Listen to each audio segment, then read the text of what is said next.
Now that cloud computing has a mental model, the next Azure Fundamentals move is understanding why organizations use cloud services in the first place. The exam is not asking you to worship the cloud. It is asking whether you can connect a business need to the right cloud benefit.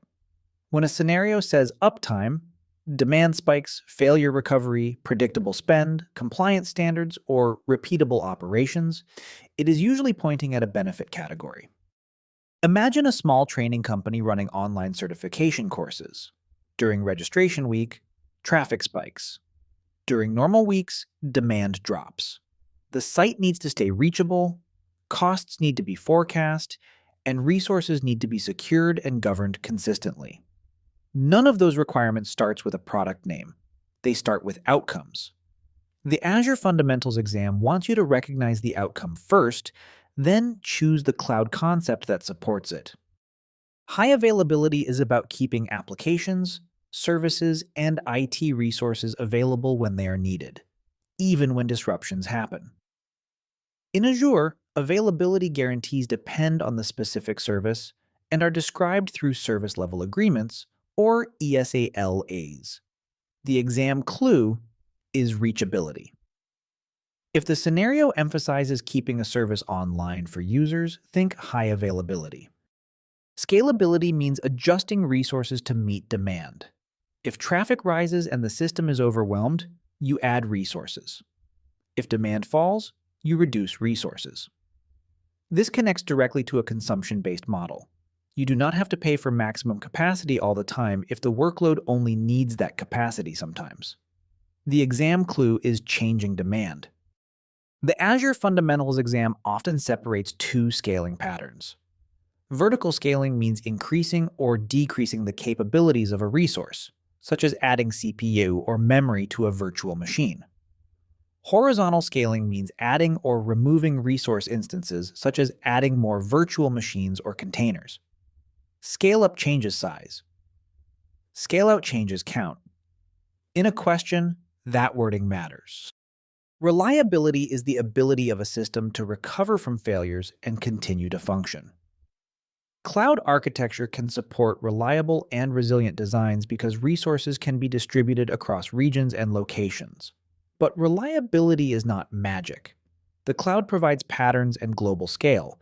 The solution still has to be designed to use them correctly. The exam clue is recovery after failure. Predictability has two sides: performance and cost. Performance predictability is about having the resources and patterns needed to deliver a consistent experience, with concepts like auto-scaling, load balancing, and high availability.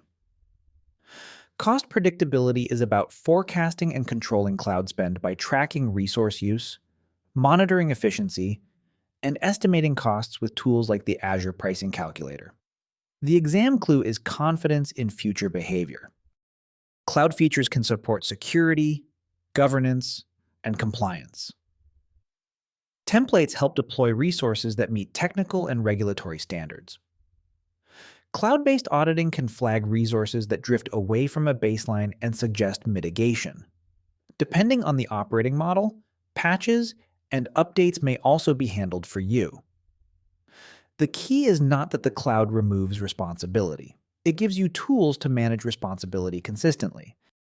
Manageability appears in two forms. Management of the cloud is about managing resources, automatically scaling deployments, deploying from pre-configured templates, monitoring health, replacing failing resources, and receiving alerts on metrics.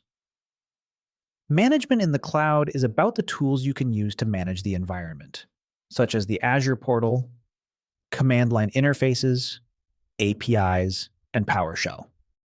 Microsoft Learn also calls out sustainability considerations. The exam focus is still fundamentals. Cloud efficiency improves when teams match deployed resources to actual demand.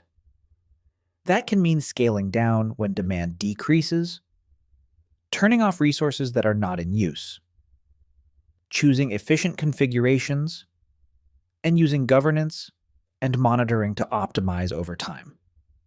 A development environment that shuts down overnight is both a cost example and a sustainability example. Quick checkpoint. A company runs a public training site. Traffic spikes during enrollment week, but the site is quiet most of the month.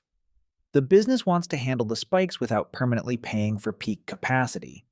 Which two cloud benefits best match this goal? High availability, scalability, consumption-based cost efficiency, or private cloud isolation? The best pair is scalability and consumption-based cost efficiency. Scalability handles the changing demand. Consumption-based cost efficiency explains why the company does not need to pay for unused peak capacity all month. Here's the Azure Fundamentals pattern. Uptime points to high availability. Demand spikes point to scalability. Recovering from failures points to reliability. Forecasting performance or spend points to predictability. Standards and compliance point to governance. Consistent operations and automation point to manageability. Reducing unused resources points to cost efficiency and sustainability-aware optimization. Next, we connect these benefits to service types: infrastructure as a service, platform as a service, and software as a service.